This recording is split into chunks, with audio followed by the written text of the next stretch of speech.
Okay, hi Pedro, and hi everyone. We are back, Hi. and on part two, we had some technical issues. The internet was recalcitrant, and we decided recalcitrant meaning like non-cooperative, a little bit of or very naughty. So we decided to restart, and we are back, and we were talking about lost knowledge of yoga, and we Yes. spoke about the fact that if I teach you something, what you do, you look, you take what I say, you check in your mind, and you come back to me and you say yes or no, which mean you already knew it, and the only thing is that you didn't have access to it. Mm-hmm. And actually what it means that all the knowledge, everything is within you. And proper learning, the definition of learning is actually not what everyone thinks. Everyone thinks that learning is a process of adding more and more and more data, one on top of each other. And when you understand the logic, you understand the subject. I say that learning is a process of deleting fake realities, deleting Yep. data that you're 100% sure is right, but when you use it, it doesn't bring you the expected result. So learning is a process of deleting data, not adding data. And that's why when kids go to school for 20,000 hours from the age of 6 to the age of 18, they generally hate school because school tell them a lie, a basic lie. And the basic lie is you don't know. Yep. You, Yep. That is it's a so true. very major lie, and for as long as you have that lie, you will have a protest, Mm-hmm. And and you will not actually learn. it's so interesting to me because, like, when I first heard this, like, you already know, there was like some sort of resistance to it, right? Because of course we've been trained for decades of this, but Yeah, when one realizes that you're comparing. So you get this data, and now you're looking at it, and you're seeing, does this make sense with what I know? That's all you're doing with data, right? yeah, It's the only way you can recognize something yeah, to be true or not is because you already know it. And when I looked at it from that viewpoint, it was like just mind blowing. yeah. It is just unbelievable. It is actually I can say that a very safe viewpoint on life will be that when the majority goes in one way, it is probably the other way. When the That's majority a great goes, analogy. I didn't hear that. Say it again. Sorry, I said that's a great analogy for the current things that are happening. Yeah, it's just generally true. When the majority goes this way, it's probably the other way. Why? Because every progress in man's history was a progress when a person or a group managed to say it's actually earth is not flat, or the blood flow in the body. You believe it or not, but people believed, like real doctors, 100% believe that the blood do not flow in the body. And the first person that said that the blood flow in the body was basically relegated to the scrappies. He was killed. So Yep. why is it happening? Why is it happening? It's quite fascinating. If you look, let's say I take 5 people, okay? This guy is the most clever guy. He's like really, what does it mean clever? Clever mean able to recognize truth. That's all clever mean. So he can recognize truth. This guy can smell it, but not really see it. This guy's nothing. This guy is dead, and this guy is below dead. Okay. So now this guy says something. This guy think maybe he can see that something is right about it. He can smell still that something is right. This guy will say, no, it's not true, but he can listen. This guy will fight it, and this guy will want to kill it. So you've got 3 against 2 in any situation, and it's more like 4 against 1 in any situation, because everything that goes in one way, it is probably the other way. And this is the best method to look at life, because how do you know that it's the other way? Because the current method do not bring the expected result. So if we take the Corona situation, the current method don't bring the expected result. Why? Because the expected result would be that people are safe, not only physically, but physically, mentally, financially. People are safe all together. Now, if you say, you know, I'll make you very safe, but I'll put you in a hole, in a box. You will live from now on in a box for the rest of your life. A small box. Not communicate with other people. You have a box. If you have good behavior, I'll give you 2 people in a box, you know? So it's not really boring. It's not. And if you have a bad behavior, I'll put you with your wife.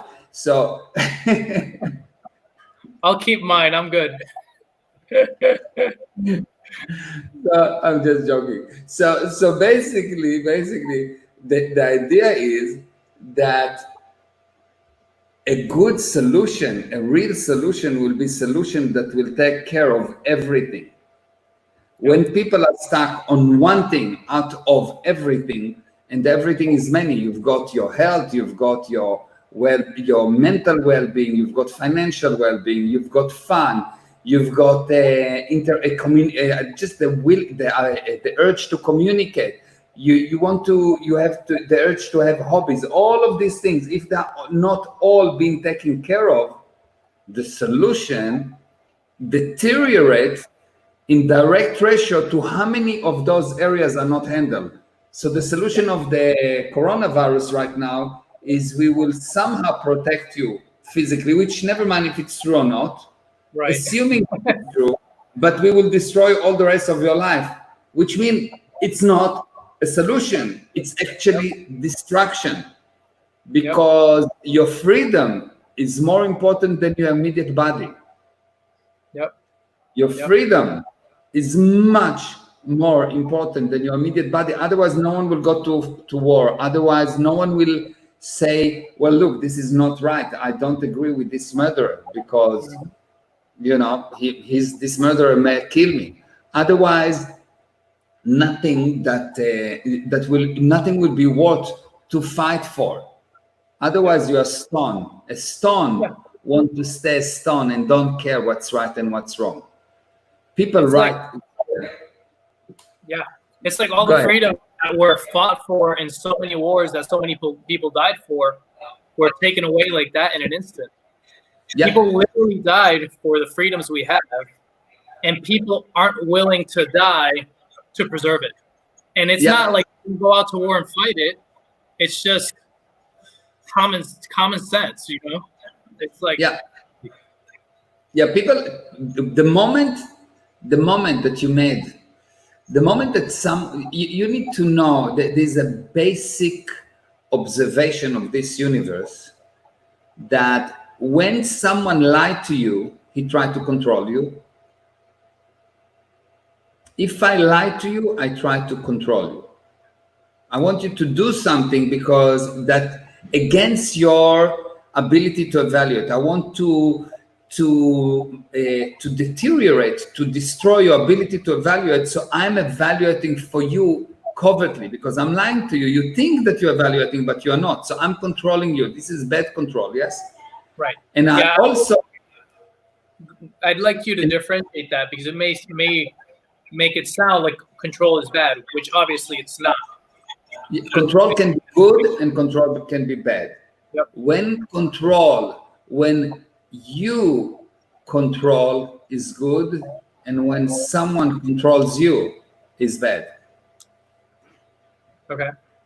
Yeah. If the car controls me, it's bad. Because when I control you, it's basically against your willingness. Right. The situation is already bad. Yes. So when someone lied to you, he wants to control you, and you think that you're controlling yourself, but you're not, because you're operating on totally false data. Yep. Okay. So on the other hand, when someone lied to you, he tries to control you, and when someone tries to control you, you also need to know he lies to you. Just open your eyes. There's no question that he lies. He lies. The only question is, how big is the lie? The bigger the lie, the less you will see it. Why? Because you are good, and you will not fathom you. It will not cross your mind that someone can do something so bad. So if I will come to you and I will tell you, people are burned in big ovens in Auschwitz in the Holocaust, you will say it cannot be. Right. If the first time that you'll hear about it, you'll say, "No, millions of people, 6 million people burning sick. Come on, that's nonsense. That's right. No one will do that. You will not. It will not. You will." Well, now they would say it's a conspiracy theory. Yeah, now they're calling it a conspiracy theory, which makes it goes away, and you look weird because you look. Yep. So all I'm saying, I'm not saying this theory is right or this is right or I'm right or anything. I'm just giving you the tools to evaluate, and the tools is like that. If someone wants to control you, he's lying to you. If someone lied to you, he controls you. For sure, the more someone wants to control you, the bigger the lie. If a husband really want to control the wife, he is lying. He has a big lie to the wife. If the wife trying to control the husband really strong, she is lying. She has a big lie. She's hiding. She's stealing from him. She is cheating him. She is something to him. Or the opposite. Yes, it's not one way or another. And how do you know that? Sorry, I was going to ask. So how is it when parents are controlling their children? Same thing, yeah. Because you come to the child and you tell him, if you don't eat, you will not grow. Lie. Yes, total lie. Yes. Yeah. If you not go to school, you will not be successful. Bullshit. Most of my friends that are successful did not go to school. I did not go to school. Why? Because school told me that I don't know, and I knew. So it's nonsense. It's not that if you will go to school, you will succeed. If you will go to school, mommy and daddy will have time away from you. That's the only way. That's all it is. It's just a daycare. That's all it really is. Yes, it's a parking lot. It's a big parking lot. That's for children. Yeah. So it seems like after this, more people are going to want to have more kids in school. I don't know. Unfortunately, we'll see. We'll see. Yeah. So, but the basic message is, you need to be able to realize from the actions what is the actual intention. You can deduce from the action. If you look at the action, if you understand the mechanism, you can actually find the current intention. Really fascinating. On the actions, so how would you evaluate it based on the results then? Well, result is something else. Result is not an action. So if I look at anything in life, you have, you can say there's a decision, there's an action, and there's a result. Yep. Okay. So you make a decision, I'm going to burn people. This is Hitler viewpoint, yes? You make a decision, the Jews are not good. Okay, they're too rich. Then the actions is, he is starting to hate the whole world. He's attacking the world. He's lying to the world. He's becoming very critical. The more critical he is, the bigger the lie. So he's basically saying, I am going to control Europe, and I'm going to control the whole world, and I'm going to control the whole world. Why? Because the result is actually dead people. So you can look at the result, you can look at the actions, but when you look at the result, it's already a done thing. So you see the result, you see a dead person. Right, too late. You cannot know, it's too late. You don't know what's easy, then you cannot fix it. But if I look at the action, if my wife say this is wrong and this is wrong and this is wrong and this is wrong, she's got one finger towards me and three fingers toward one finger towards me and three fingers towards her, which means what she's saying is God will help me to explain how you are to blame at what I'm doing. That's all she's doing. It's justifying. That's all she's doing. Yeah, she's justifying, which means she's trying to control me and I know that she's lying to me. Mm-hmm. And you will see that when a person lied to you, he tried to control you. It's the same. It goes both ways. It is very similar to the mechanism of fear. Fear is an unwillingness to look. Fear is unwillingness to communicate or inability to communicate. Fear is a state where you do not perceive, okay? So it is almost always true that what you're afraid of do not exist, yes? Mm-hmm. If I cannot perceive it and I'm afraid of something, it does not exist. And you will see, you will see that when people are afraid, they're running away from things. And if people start to run away from things, they will start to be afraid of it. If you're running away from your credit card bills, you don't look at them, you don't know what's going on, you will start to be afraid of them. Mm-hmm. Yeah. And so, you don't want to print it. Yeah, exactly. So those principles are what you need to learn. And the Yoga Sutras, this is why I went into that, because I realized that the Yoga Sutras contained the actual mechanism. They describe how the spiritual universe operates, what's the laws of the spiritual universe, and what's the laws of the physical universe. And what happened is that it was known, but then because people added lies, because they added lies into it, this started to deteriorate. And I said in the earlier Facebook Live that we had, in the one before we had the technical problem, that you have Judaism, there's 2,000 types of Judaism, and God was not confused. Yes, he meant one thing. And how did it happen that you all of a sudden have 2,000 types of Judaism? Is because you had one piece of knowledge, and people started to look for opinions on the knowledge rather than make the knowledge their own. Not accept what God said. No, make the knowledge their own. When the knowledge become yours, you actually at that moment accepted what God said, not a second before. If I'm listening to my rabbi, if I'm listening to, even if someone tell me, you have to look at that knowledge and understand it, but you have to know God gave it to us, so we need to say thank you, God, thank you, God, thank you, God, thank you, God, thank you, God. If we say thank you, God, thank you, God, thank you, God, the knowledge is not yours. It's not that we are not thankful for God. Right. It's not that we are not thankful for God. We're thankful for His work. We're thankful for His creation. We're thankful for a lot of things. But the knowledge is yours. And if it's not yours, if you cannot make it yours, 100%, no question asked, it is yours. How yours it is, you can recreate it. You can recreate it in different words that it will give the same intention, the same communication. It will end up with the same result. Or better, by the way, or better. But if you cannot do that, if you think that anyone other than yourself is the source for your life, is the source for your knowledge, is the source for anything, you're actually dealing with a person that want to kill you, that want to suppress you.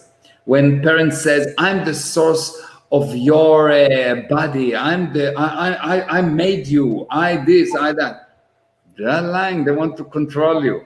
If the parents love you, they need to consult with you. They need to let you have your own self-decision, self-determinism, self-viewpoint, and not tell you this is how it is. When a child asks a question, you should answer as well as you can, but you need to tell him before that, what do you think?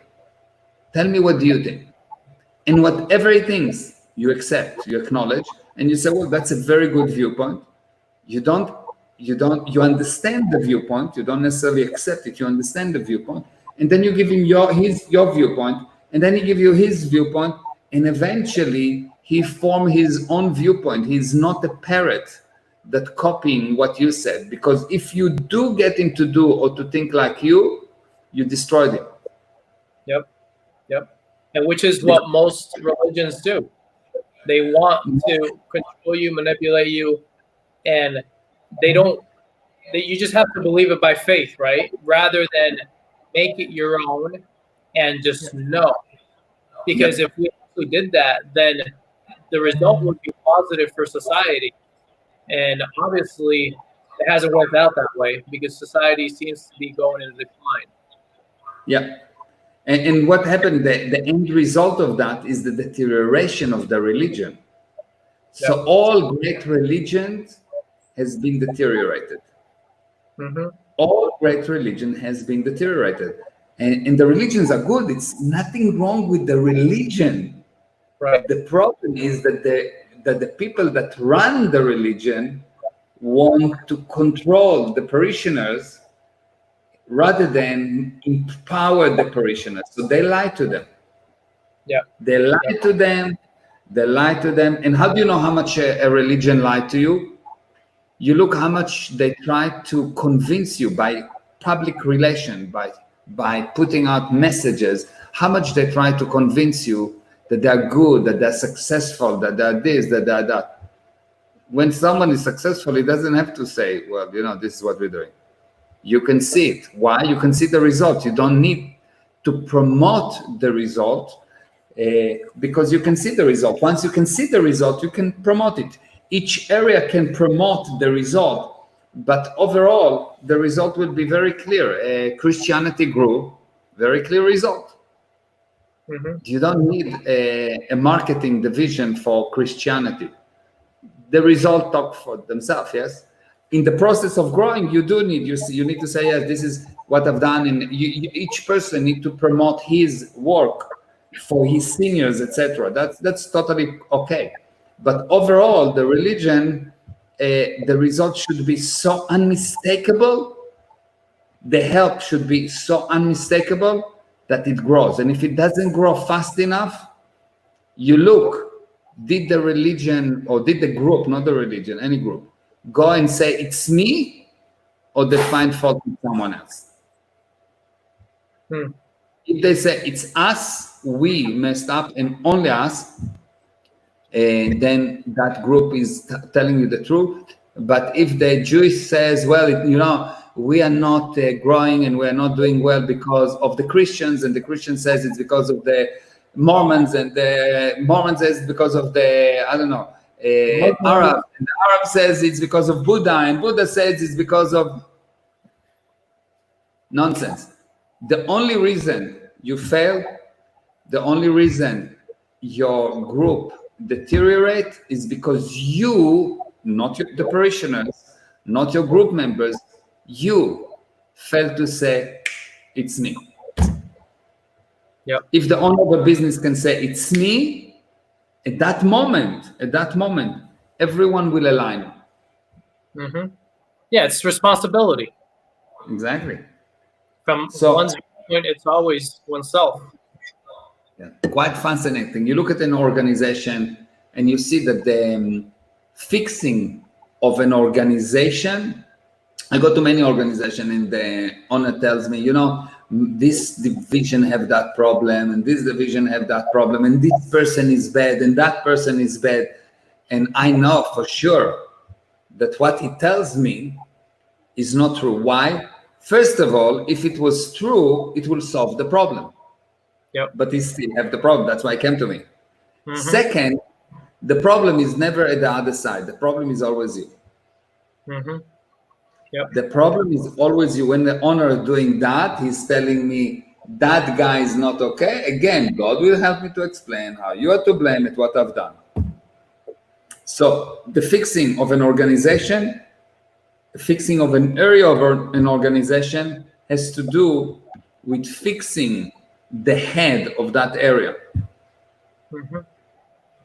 And like, taking responsibility.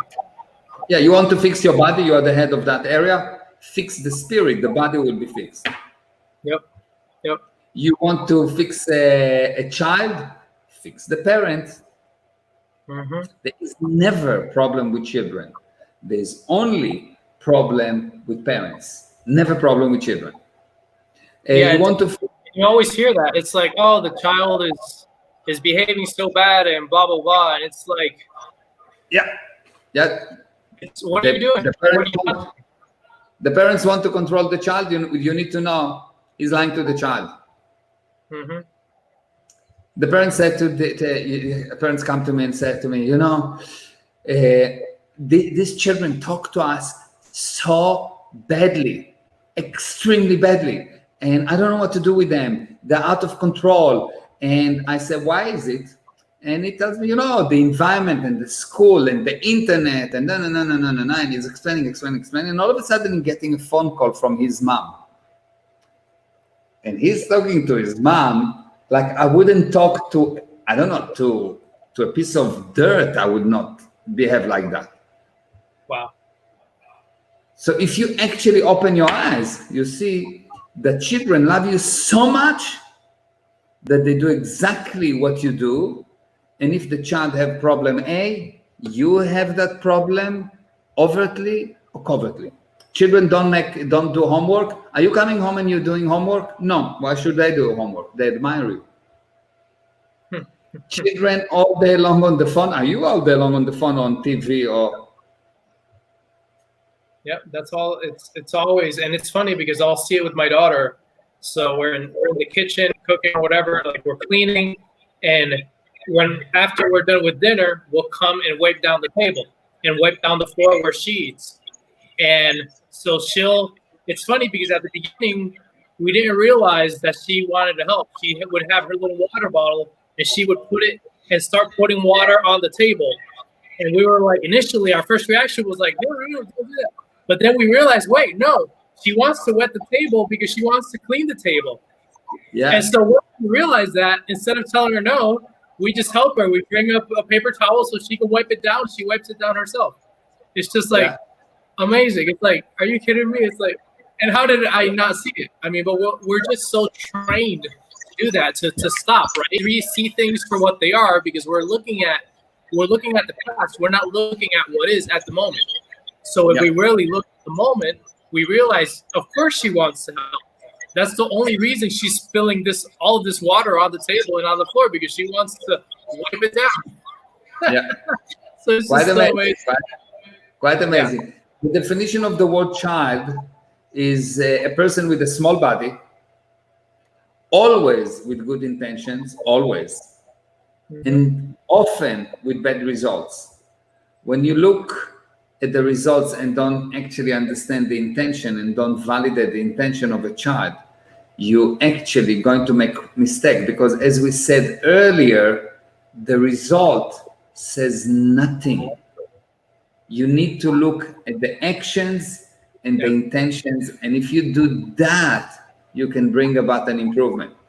And basically this whole thing leads us back to the Yoga Sutras, because in order for a person to overcome this urge to do wrong things, to go the other way, he needs to learn the basic truth of this universe, the basic agreement, I should say, not the basic truth, the basic agreements of this universe and the spiritual universe.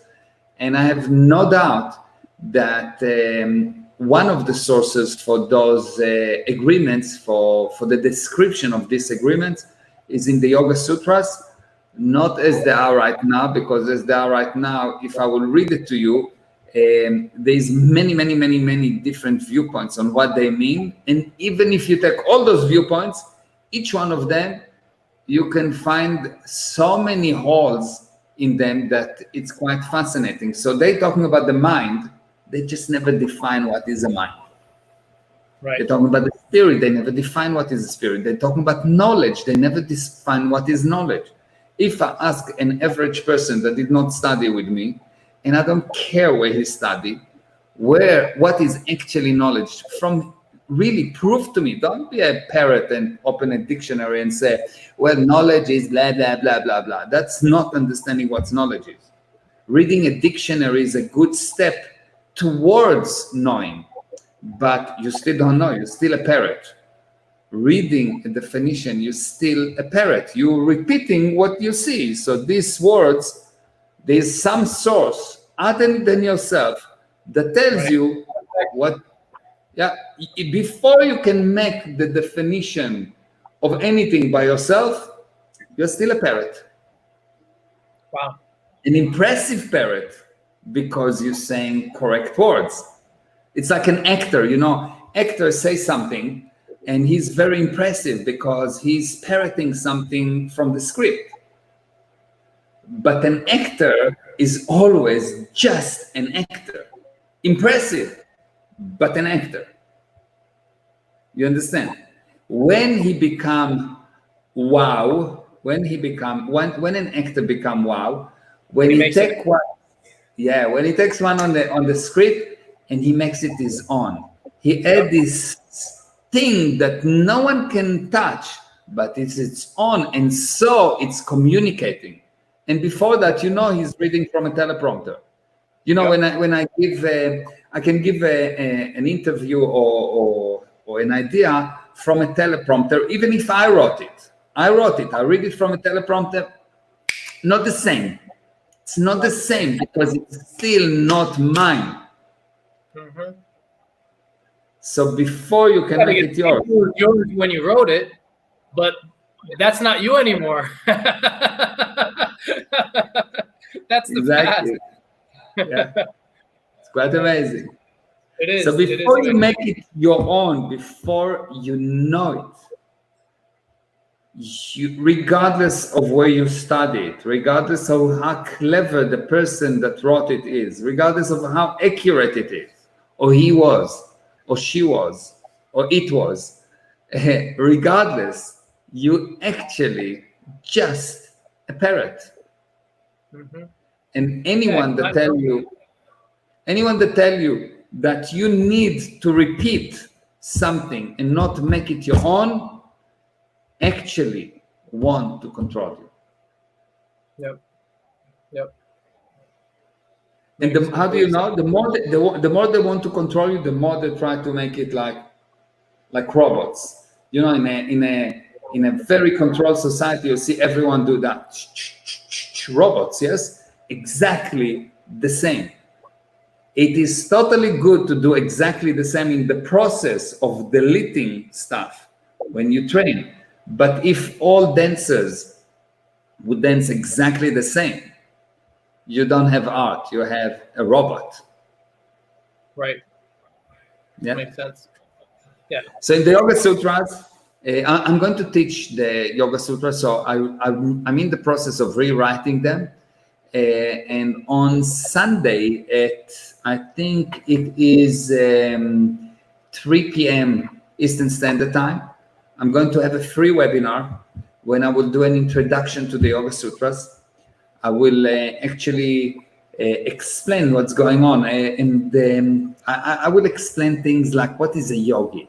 You have people say, yes, I want to become a yogi. I want to become a yogi, but what does it mean? What does it mean? What does it mean knowingness? What actually mean Hindus? What does it actually mean dharma? What is karma? What is swami? All of those words that yogis are very happily throwing around. But when I ask the best yogis that I found to define for me those words, they cannot. I mean, they have some kind of a definition, but it's full with holes because it doesn't gel. It does not make sense. It doesn't solve the problem. Right. And that's what we're going to do on Sunday.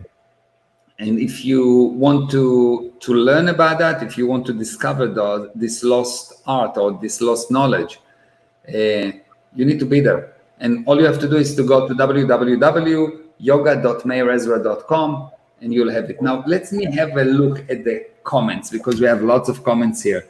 So hi, everyone. Let's see. And your profound solution. And Anthony, I see you. And Vishal. Hello, Vishal. Wow, Vishal.